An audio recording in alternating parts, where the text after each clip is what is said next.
ใบเนาะนั่นนี่ก็พาตรงรถลงคลองเนาะที่ผู้ให้ลงคลองอะไรเด้อขึ้นมาแต่พุ่นเนาะกับหัวเสียไหนมาลงทางนี้ขาขึ้นได้ในมวยขาลงนะอันนี้มาที่ดึง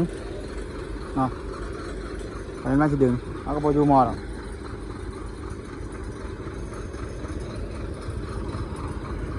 อันนี้มาที่ดึงนะตอนนี้นะพาเบิ้งน้ำกันรุ่นน้ำกันว่ามันจะขึ้นหรือไม่ขึ้นถ้าพ่อแม่ถ้าพ่อลูกจองไว้อย่างเงี้ยครับตอนนี้เนาะให้ลูกจองไว้เนาะห้อนขนาดห้อยลีดอ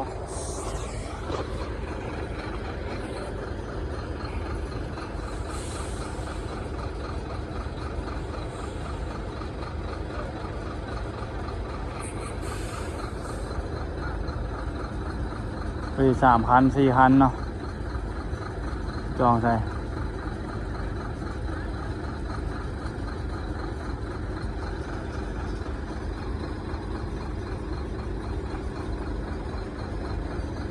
นี่ขาขึ้นเด้อเนี่ยมันมาลงทางนี้เนาะ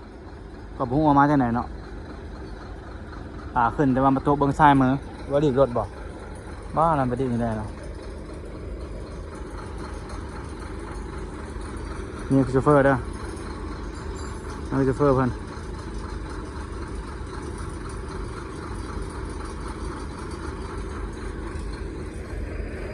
รถติดยาวอะไรเนาะ